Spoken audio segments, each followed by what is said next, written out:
farm lane matchup. But gonna touch up on real quick the reason why Shangguan has been banned out. It's because of the recent patch. Seething script, the stack interval has been lessened, and the base movement speed actually got reduced from 360 to 350. But now there's gonna be a hover for Miggy's hero, a Byron.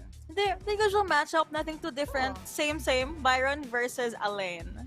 Oh, now it was actually also answered that it's gonna be the Foots marksman or farm laner that they're gonna be locking in here. So I love the adjustment that Boom Esports have done in here for their game 2. Gonna be very interesting. We do again have some CC again coming from the side of Boom Esports. For the side of Team RRQ, we might be expecting a lot of dives and flanks coming from the back line and the sides, and at the same time some potential pick-offs because they do have a Mai Shiranui on their side. In terms of the matchup in the farm laner though, Lady Sun versus the Futsu, of course there's a shorter range disadvantage for the Futsu, but the Lady Sun will be able to, just play around, just do the rolling raid here and there, and just avoid a potential CC or CC lock coming from the Futsu. But here we go, game 2 between RRQ versus Boom Esports. This is the SEA Showdown for the last chance qualifier that they have for the Honor of Kings Invitational mid-season. Yes, so don't forget to share the live stream or, tag your friends if you do like what you see, because these two teams has been at it ever since Invitational Season 2, and this is all or nothing. So we did talk about the Futsu and that Xiao combo. They're actually here in the mid lane. Hello to Impressive. I've seen him utilize this here multiple times, but there's going to be a jump in and out at the farm lane. Well, they're not going to be committing on those engages of yet. Pretty much our junglers in here are not yet ready. And at the same time, of course, number disadvantage, you have to take note of that. You want to make sure that is like, you don't want to give the first blood, right, onto your opponent. So just, and again, this is the last chance. You don't want to get wrong. You don't want to go wrong. Exactly. There's no room for errors here. And we mentioned Pei. He has been making his way into the meta because this Roaring Tiger stance does help a lot. But RRQ, they're jumping in and out of Boom Esports terrain.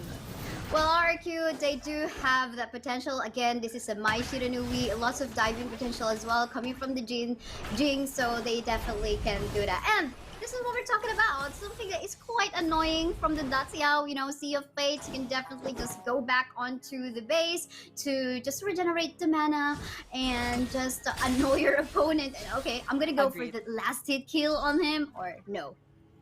Nada. Whenever they do use that, it's now you see me, now you don't. And it's very useful, honestly, with all of these team fights. But Gia does have a pretty standard and stable start for a Lady Sun. I wonder, hold a thought, because the Blazing Brilliance will connect onto the Elaine. Elaine will fall down. A nightmare. Ended up having a nightmare just within 3-minute game time. Wow, there's a lot of pressure and priority definitely on the Clash lane. They really want to make sure Miggy does snowball, and I think they did not. Well, the thing here is, if you are up against an Elaine, make sure that he can't do the Moonlight Flash play. And I think that is something that you could cancel if you are using Angela with the Chaos Cinders, and that's something Dragon was able to utilize. But looks like there's a lot of focus here on the farm lane. A lot of 2v2 actions, whereas the other members from different teams, they're strolling all over the map. Yes, that is so true. But it seems like everyone's just converging on the bottom part of the map already.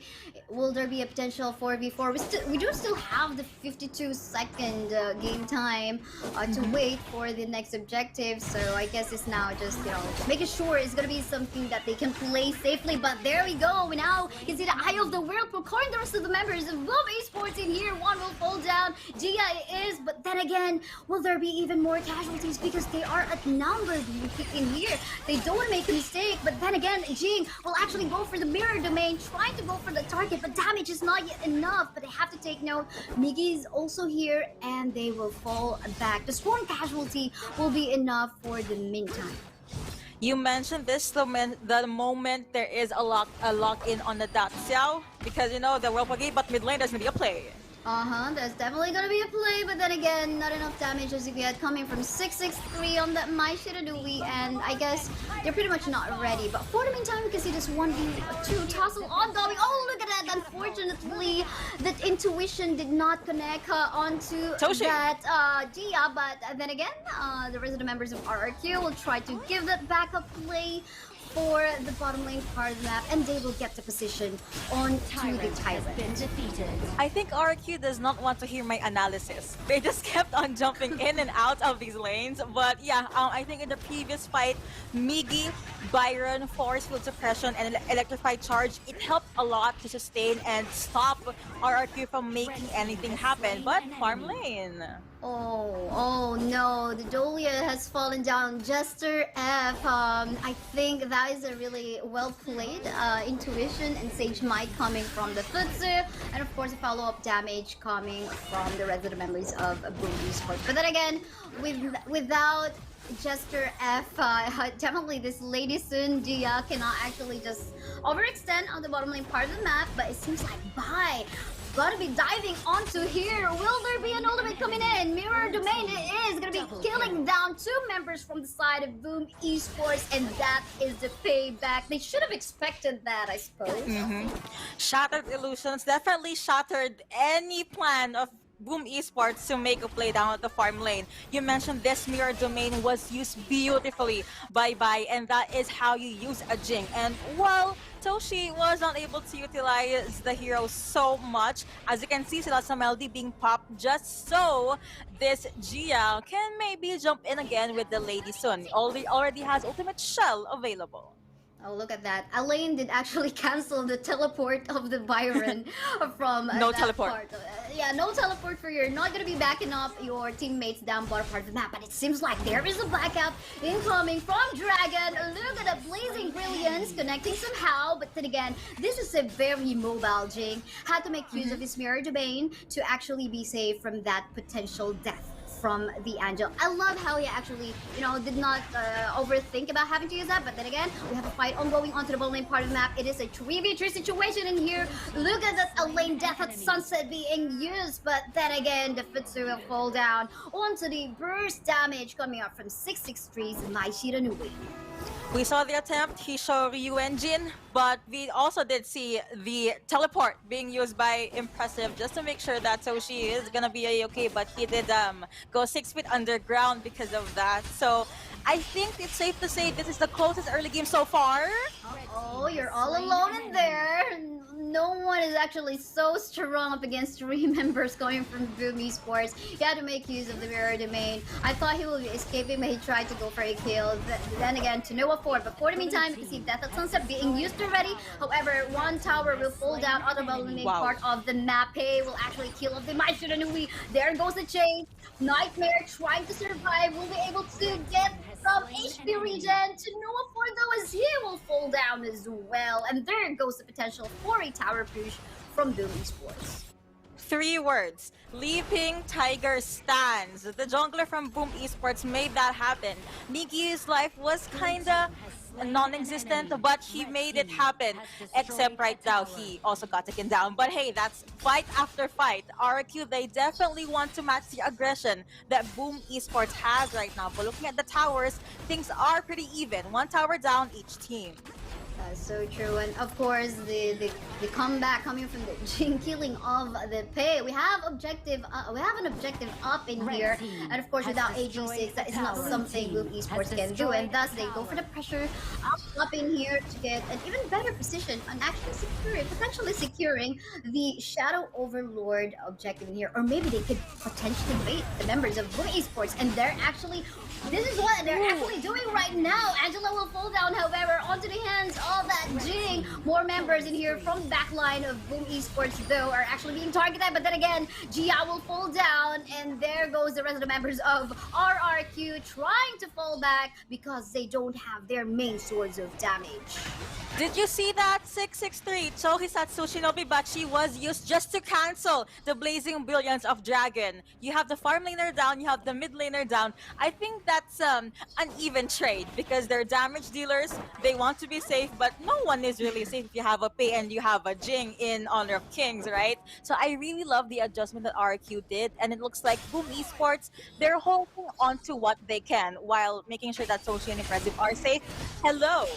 Hello, yes indeed. Here we go again with another mirror domain, killing off the Futsu in there. Not enough backup, not enough members coming from the side of Boom Esports in here. They weren't able to utilize, of course, the ultimate, the Eye of the Whirlpool coming from the Daxiao. But then again, objective, will this be actually secured? No, still unfortunately coming from RRQ, but there goes the chase. A lane trying to hit the back line, but then again on the mid lane part of the map, we can see Jing trying to target one member from the side of Boom Esports. To no afford though, because again, thank you to the teleport, Sea of Fate coming from the Daxiao. However, the tower will fall down into the mid. Everything, everywhere, all at once, and I love it because that means they are thinking into, well, maybe they're thinking 2 to 3 steps ahead. They want to be able to make pickups. They want to make sure RRQ is busy as Soshi and Impressive make some play the clash lane, but there's gonna be a play here. Uh-oh, look at the damage coming from Gia in here, just bursting down the life of a dragon. But for the side of Boom Esports, even though we have fights ongoing here onto the middle lane, there is of course a counter objective in here, a focus onto the top coming from the side of Boom Esports. But then again, is this Gia still going for the potential chase onto Miggy? Nope, he will just try to go for that clear on the minion wave in the mid. And then we have, of course, Nightmare gonna go for that defense onto the top side. I wonder if he's actually going to be able to survive this one, because no, actually he'll be successful, but it's just of course Tatsiao as well as of course Futsu respecting that lane. A defense is a defense nonetheless. At least he was able to clear the wave and he would take that win every time. So far I'm seeing a lot of good things happening to Lady Sun, to Gia. I mean, of course, Ultimate Shell and Frag Grenade is starting to hurt a lot. So maybe that's something Miggy would want to be wary of, because he is usually the one in the front line along as well as G6. But Dragon, he's too soft, okay? He really should be positioning better. No, look at it, knockback coming from Maiji Ranui, but then again he will fall down onto the hands of Miggy. Lady said no more into the map, 2 members remaining from the side of RRQ right now. The rest of them try to back away. Oh, look at that, Nightmare will also fulfill. Now it's just Bai all alone, and there might be the chase. Then again, the Daxiao has that movement speed buff, and he's gonna go for the knock-up, but then again, I think Bai, you have to back away. You're all alone. It is gonna be a 3v1 situation if so in case. Yeah, that's not something you'd want, but Will Forget has been activated here.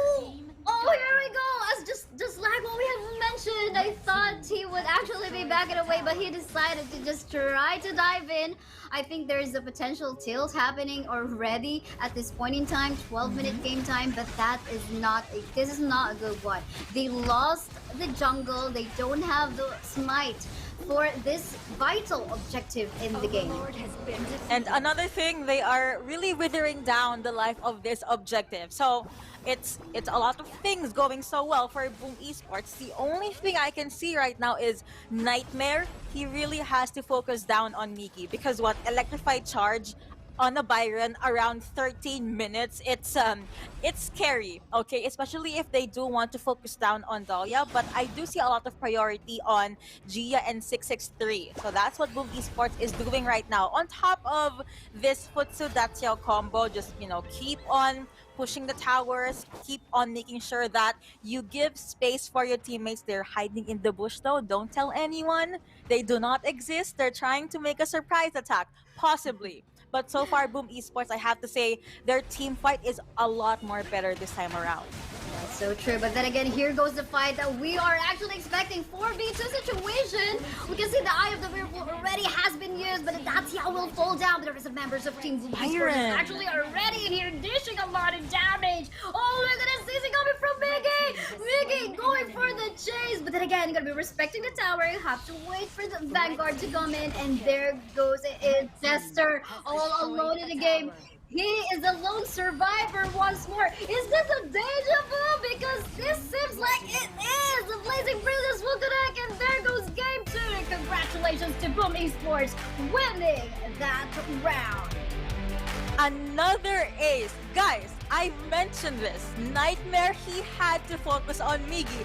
It's like Boom Esports could hear me cast all the way here in the Philippines. So he is so good with this Byron, and like what I've said, they have a lot on priority on the damage dealers. There was a good attempt from Jester. He did pop in Ode, but you can't really push back a Byron. He would just chase you down, jump in, storm strike. It's a situation you do not want to be in, but that has been game number 2.